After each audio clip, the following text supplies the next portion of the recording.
నవలాలోకం ప్రేక్షకులకు హృదయపూర్వక స్వాగతం. లోకంలో అన్నీ కనిపిస్తాయి కాని కన్నవారి మనసులో దాగున్న రహస్యాలు మాత్రం అంత సులభంగా బయటపడవు.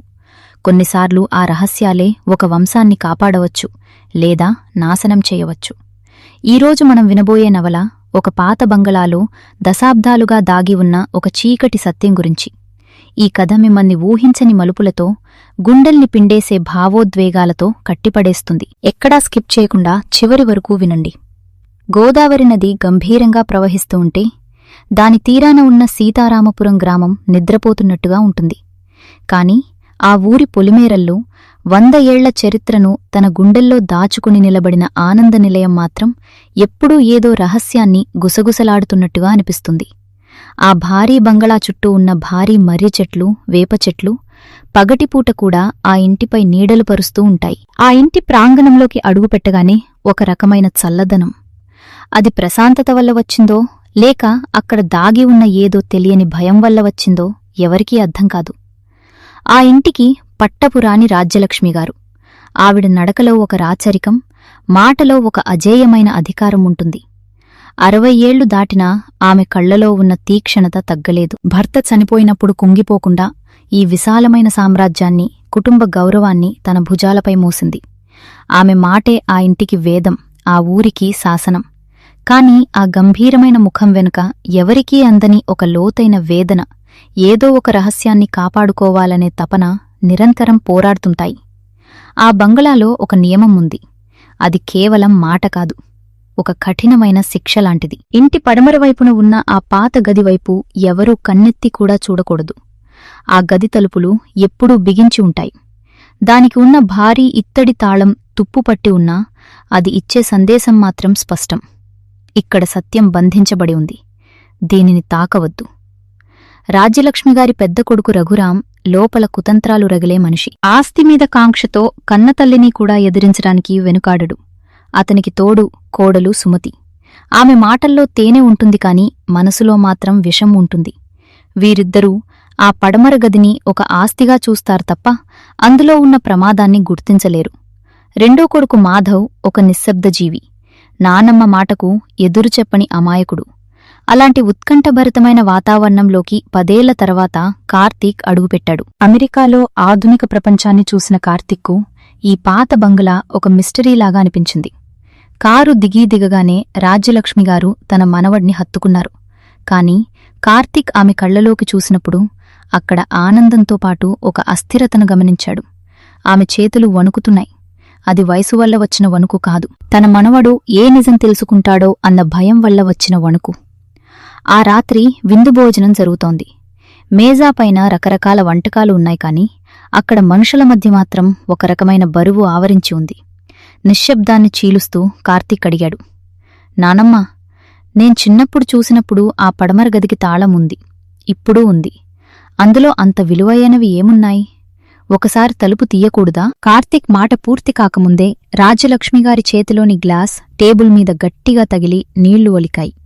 రఘురాం ముఖంలో ఒక వింతైన మెరుపు కనిపించింది.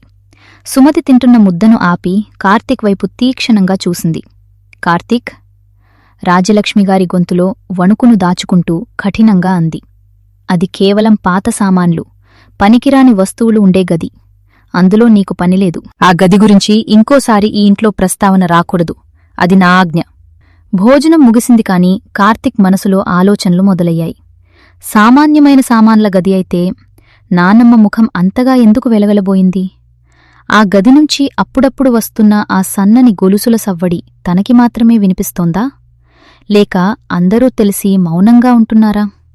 ఆ గది వెనుక ఉన్న రహస్యం కేవలం సామాన్లు కాదు, ఆ ఇంటి మూలాలను కదిలించే ఒక భయంకరమైన సత్యం.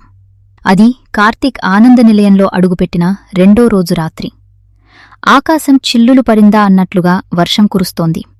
కిటికీ రెక్కలు గాలికి కొట్టుకుంటూ చేస్తున్న చెళ్ళు చెళ్ళు అనే శబ్దం ఆ బంగళాలోని నిశ్శబ్దాన్ని భయానకంగా మారుస్తోంది. కార్తీక్ గాఢనిద్రలో ఉన్నాడు. పగలు ప్రయాణ అలసట, నానమ్మ మాటల్లోని గంభీరత్వం అతని మనసును భారంగా మార్చాయి. కాని అర్ధరాత్రి 2 గంటల సమయం.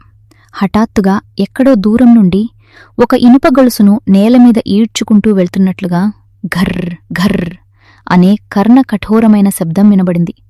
ఆ శబ్దం గోడల లోపల నుండి వస్తున్నట్లుగా గాలిలో కలిసిపోతున్నట్లుగా ఉంది. కార్తీక్ ఉలిక్కిపడి లేచాడు. అతని ఒళ్లంతా చెమటలు పట్టాయి. అది కల కాదు, నిజంగానే వినిపిస్తోంది. కిటికీ గాలికి వచ్చే శబ్దం కాదది. ఎవరో బరువైన గొలుసులతో నడుస్తున్నట్లు ఆ శబ్దం ఖచ్చితంగా ఆ పడమరవైపు గది నుండే వస్తోంది. కార్తిక్కి నానమ్మ మాటలు గుర్తొచ్చాయి. అటువైపు వెళ్లడం ఆజ్ఞ కాదు, శిక్ష అన్న ఆమె హెచ్చరిక మదిలో మెదిలింది. కాని అతనిలోని జిజ్ఞాస భయాన్ని దాటేసింది. బెడ్ పక్కనే ఉన్న టార్చ్ లైట్ తీసుకుని అడుగులో అడుగు వేసుకుంటూ హాల్లోకి వచ్చాడు. బంగళా అంతా గాఢమైన చీకటిలో ఉంది. టార్చ్ లైట్ వెలుతురు ఆ చీకటిని చీలుస్తూ వెళ్తుంటే గోడల మీద పడుతున్న నీడలు ఏదో వికృత రూపాల్లా కనిపిస్తున్నాయి. పడమర గదికి వెళ్లే దారిలో గాలి చల్లగా మారింది. ఆ గది తలుపుల దగ్గరికి వెళ్లేసరికి శబ్దం ఆగిపోయింది. కార్తిక్ తన శ్వాసను కూడా బిగపట్టి నిలబడ్డాడు. తలుపుకు చెవి ఆంచి విన్నాడు.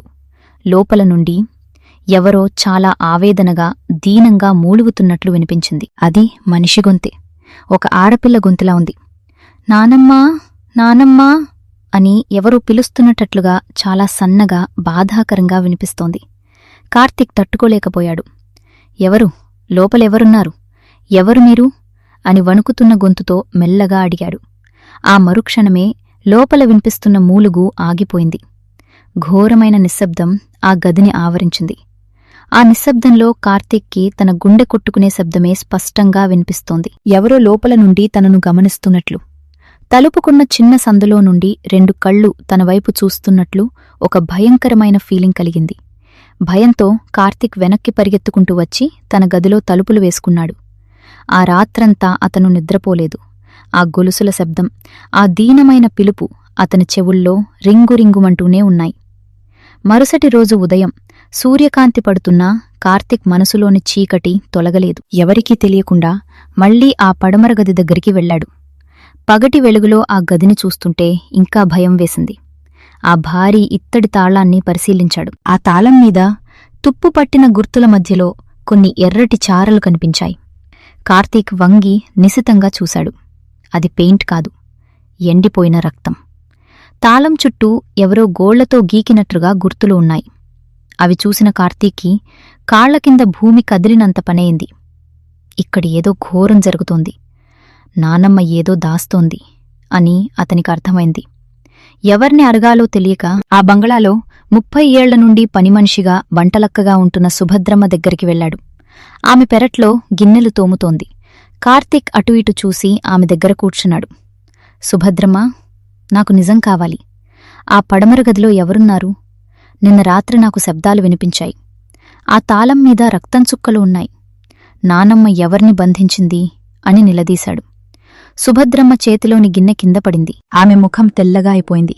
భయంతో చుట్టుపక్కల చూస్తూ కార్తీక్ చేతిని గట్టిగా పట్టుకుంది. బాబూ, వద్దు బాబూ, ఆ గది జోలికి వెళ్లకు. అది శాపగ్రస్తమైన గది.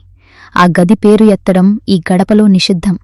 రాజ్యలక్ష్మిగారికి తెలిస్తే ఇద్దర్నీ నరికేస్తారు అంది వణుకుతూ. ఎవరు సుభద్రమ్మ? ఆ గదిలో ఉన్నది ఎవరు? కార్తీక్ వదల్లేదు. సుభద్రమ్మ కళ్లలో నీళ్లు తిరిగాయి. గొంతు తగ్గించి రహస్యంగా అంది. దీపికా? దీపిక? ఎవరామే? దీపిక మీ నానమ్మ అన్న కూతురు. ఆవిడకి ఆడపిల్లలు లేకపోవడంతో దీపికను పుట్టినప్పటి నుండి తన కన్న కూతురు కంటే ఎక్కువగా పెంచుకుంది. ఆ పిల్ల అంటే ఈ ఇంటికి మహాలక్ష్మి. కాని 20 ఏళ్ల క్రితం ఒక శ్రావణమాసం రాత్రి ఆ పిల్ల ఒక్కసారిగా మాయమైపోయింది. ఆ రాత్రి ఈ బంగ్లాలో పెద్ద గొడవ జరిగింది. ఆ గొడవ తర్వాత దీపిక కనిపించలేదు. దీపిక? ఎవరామె? నాకెప్పుడూ ఈ పేరు విన్నట్టు కూడా గుర్తులేదే సుభద్రమ్మ. కళ్లలో నీళ్లు తుడుచుకుంటూ, నీకెలా తెలుస్తుంది బాబూ? ఆ దుర్ఘటన జరిగినప్పుడు నువ్వింకా పుట్టలేదు. నీకు ఊహ తెలిసాక మీ పెద్దనాన్న పెద్దమ్మతో పాటే వాళ్ల కూతురు కూడా ఆ ప్రమాదంలోనే చనిపోయిందని మీ నాన్న నానమ్మక్క కలిసి నీతో అబద్ధం చెప్పారు. ఆ పిల్ల జ్ఞాపకం ఎక్కడ నిన్ను వెంటాడుతుందో అని ఆమె ఫోటోలు కూడా ఇంట్లో లేకుండా తీసేశారు. కార్తీక్ షాక్తో, అంటే నాకో అక్క ఉందని, తను బతికే ఉందని ఈ 20 ఏళ్లుగా నాకు తెలియకుండా దాచారా? అవును బాబు, ఆ పిల్ల బతికున్న నిజం బయటపడితే నీ పెదనాన్న ఆస్తి మొత్తం ఆ పిల్లకే వెళ్తుందని ఆ భయంతో మీ నాన్నే ఆ ఘోరానికి ఓడిగట్టాడు. కన్న కొడుకుని హంతకుడిగా చూడలేక రాజ్యలక్ష్మిగారు ఆ పిల్లని ఇక్కడ దాచిపెట్టి లోకానికి చనిపోయిందని అబద్ధం చెప్పారు. ఆ పిల్ల అంటే ఈ ఇంటికి మహాలక్ష్మి. కాని 20 ఏళ్ల క్రితం ఒక శ్రావణమాసం రాత్రి ఆ పిల్ల ఒక్కసారిగా మాయమైపోయింది. ఆ రాత్రి ఈ బంగ్లాలో పెద్ద గొడవ జరిగింది. ఆ గొడవ తర్వాత దీపిక కనిపించలేదు. ఊరంతా దీపిక చనిపోయింది అని నమ్మించారు. కాని ఆ రోజే ఆ పడమర గదికి తాళం పడింది. అప్పట్నుండి ఆ గది ఎప్పుడూ తెరవలేదు. కాని బాబూ, రాత్రిపూట ఆ గది నుండి ఆ పిల్ల ఏడుపు నాకు ఇప్పటికీ వినిపిస్తూనే ఉంటుంది. కార్తీక్ నిశ్చేష్టుడయ్యాడు. 20 ఏళ్ల క్రితం మాయమైన అమ్మాయి ఇప్పటికీ ఆ గదిలో ఉందా? లేక ఆవిడ ఆత్మ అక్కడ తిరుగుతోందా? ఆ రక్తం గుర్తులు ఎవరివి? బంగ్లా వెలుపల ప్రకృతి నిశ్శబ్దంగా ఉన్నా లోపల మాత్రం మనుషుల మధ్య యుద్ధం మొదలైంది. ఒకవైపు ఆస్తికాంక్షతో రగిలిపోతున్న రఘురాం సుమతి, మరోవైపు వంశగౌరవాన్ని, ఒక ప్రాణాన్ని కాపాడుకోవాలని చూస్తున్న రాజ్యలక్ష్మి. అమ్మా, ఈ పిచ్చివేషాలాపు! రఘురాం గొంతు హాల్లో ప్రతిధ్వనించింది. ఆ పడమర గది వెనుక ఉన్న 3 ఎకరాల భూమి ఇప్పుడు కోట్ల విలువ చేస్తుంది. ఒక బిల్డర్ అడ్వాన్స్ పట్టుకుని తిరుగుతున్నాడు.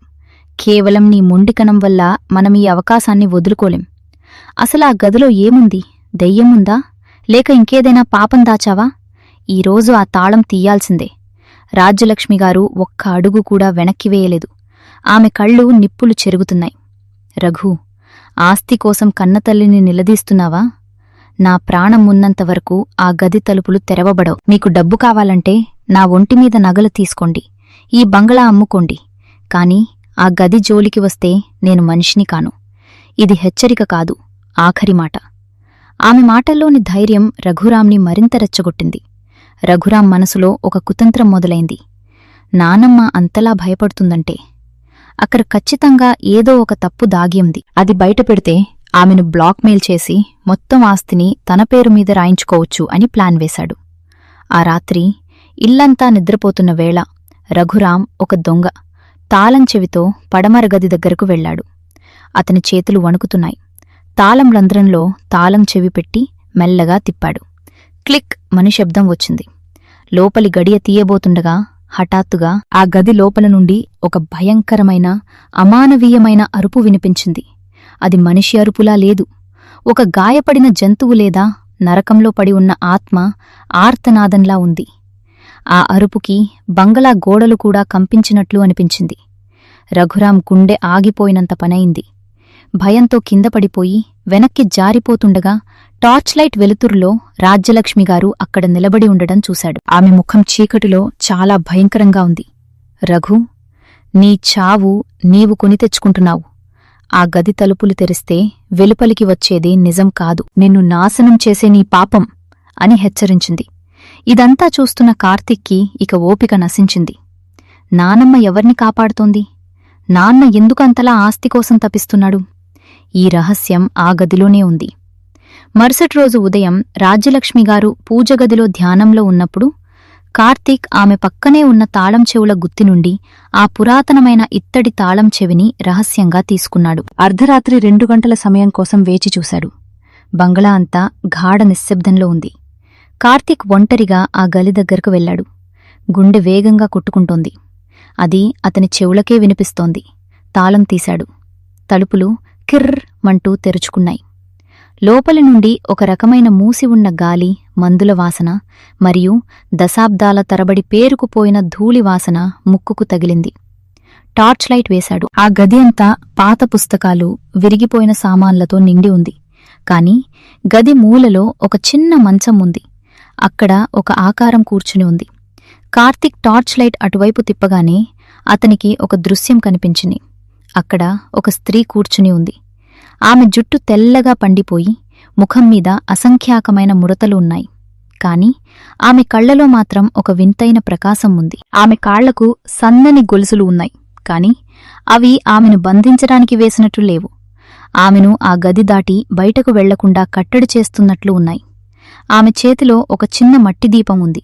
ఆమె కార్తీక్ని చూసి భయపడలేదు. పైగా ఒక చిన్న చిరునవ్వు నవ్వింది. వచ్చావా కార్తీక్? ఇన్ని ఏళ్లకు నన్ను వెతుక్కుంటూ వచ్చావా? నీ కళ్ళు సరిగ్గా మీ తాతయ్యగారిలాగే ఉన్నాయి. అదే దయ. అదే ధైర్యం అంది చాలా నెమ్మదిగా. కార్తీక్ కళ్లలో నీళ్లు తిరిగాయి. నువ్వు దీపిక అక్కవా? సుభద్రమ్మ చెప్పింది నిజమేనా? నానమ్మ నిన్ను 20 ఏళ్ల నుండి ఇక్కడే బంధించిందా? ఎందుకక్కా? నానమ్మ ఇంత కఠినంగా ఎలా మారింది అని ఆవేదనగా అడిగాడు. దీపిక మళ్లీ నవ్వింది. ఆ నవ్వులో ఎంతో బాధ ఉంది. కార్తీక్, నన్ను నానమ్మ బంధించలే. ఈ ప్రపంచమనే మృగాల నుండి నన్ను కాపాడటానికి ఆమె నన్ను ఈ చీకటి గదిలో దాచింది. బయట ఉన్న లోకం కంటే ఈ చీకటి గది నాకెంతో సురక్షితం. ఎందుకు? నిన్ను చంపాలని చూస్తుంది ఎవరు అని కార్తీక్ అడిగాడు. దీపిక కార్తీక్ చేతిని తన వణుకుతున్న చేతులతో పట్టుకుంది. నన్ను చంపాలని చూస్తుంది నానమ్మ కాదు కార్తీక్. 20 ఏళ్ల క్రితం ఆస్తి కోసం తన కన్న కూతురులాంటి నన్ను గొంతు నులిమి చంపాలని చూసిన నీ తండ్రి రఘురాం, నేను బతికున్నానని తెలిస్తే అతను నన్ను ప్రాణాలతో ఉంచుడు. నన్ను కాపాడటం కోసం నానమ్మ లోకానికి నేను చనిపోయానని అబద్ధం చెప్పి ఇక్కడ సజీవంగా దాచింది. కార్తీక్కి ఆ నిమిషం తన తండ్రిమీద అసహ్యం, నానమ్మ మీద గౌరవం ఒక్కసారిగా కలిగాయి. కన్న కొడుకు హంతకుడు అని తెలిసినా ఒక ప్రాణాన్ని కాపాడటం కోసం ఆమె ఇన్ని ఏళ్లుగా రహస్యంగా ఎంత నరకాన్ని అనుభవించిందో అతనికి అర్థమైంది. కార్తీక్ కళ్లలో నీళ్లు తిరిగాయి. తన కన్నతండ్రి ఇంతటి క్రూరుడా? కేవలం ఆస్తి కోసం ఒక నిండు ప్రాణాన్ని బలితీసుకోవాలనుకున్నాడా? మరోవైపు రాజ్యలక్ష్మిగారు తన కొడుకు చేసిన పాపాన్ని కప్పిపుచ్చుతూ ఒక ప్రాణాన్ని కాపాడటానికి 20 ఏళ్లుగా ఈ చీకటి గదిలో మౌనంగా ఎంత నరకాన్ని అనుభవించారు. ఒకవైపు కొడుకుమీద ప్రేమ, మరోవైపు ధర్మం. ఈ రెండిటి మధ్య ఆ తల్లిపడిన సంఘర్షణ ఎవరికీ అంతుచిక్కనిది. కాని కార్తీక్ అక్కతో మాట్లాడుతుండగా బయట కారిడార్లో ఎవరో వేగంగా నడుస్తున్న అడుగుల శబ్దం వినిపించింది. అది రఘురాం అడుగుల శబ్దమేనా? ఒకవేళ రఘురాం లోపలికి వస్తే దీపిక బతికే ఉందన్న నిజం తెలిస్తే అతను ఊరుకుంటాడా? కార్తీక్ తన అక్కను ఆ మృగం నుండి కాపాడుకోగలడా? ఆనంద నిలయంలో రేగబోయే ఈ తుఫాను ఎటుదారితీస్తుంది? వీటన్నిటికీ సమాధానాలు, ఈ కథలోని మరిన్ని భయంకరమైన నిజాలు మన తర్వాతి ఎపిసోడ్లో తెలుసుకుందాం. రహస్య దీపిక నవలలోని ఈ మొదటి భాగం మీకెలా అనిపించింది? రాజ్యలక్ష్మిగారు చేసిన పని సరైనదేనా, లేక ఆమె నిజం చెప్పి ఉండాల్సిందా? మీ అభిప్రాయాన్ని తప్పకుండా కామెంట్ బాక్స్లో తెలియజేయండి. ఈ కథ మీకు నచ్చినట్లయితే వెంటనే ఈ వీడియోని లైక్ చేయండి మరియు మీ స్నేహితులకు, కుటుంబ సభ్యులకు షేర్ చేయండి. ఇలాంటి మరిన్ని ఉత్కంఠభరితమైన నవలలు, మరిన్ని ట్విస్టులతో వినాలనుకుంటే మన నవలాలోకం ఛానల్ని ఇప్పుడే సబ్స్క్రైబ్ చేసుకోండి. పక్కనే ఉన్న బెల్ ఐకాన్ని క్లిక్ చేయడం మర్చిపోకండి. తద్వారా తర్వాతి ఎపిసోడ్ రాగానే మీకు నోటిఫికేషన్ వస్తుంది. మళ్ళీ తర్వాతి ఎపిసోడ్లో కలుద్దాం. అంతవరకు సెలవు. ధన్యవాదాలు.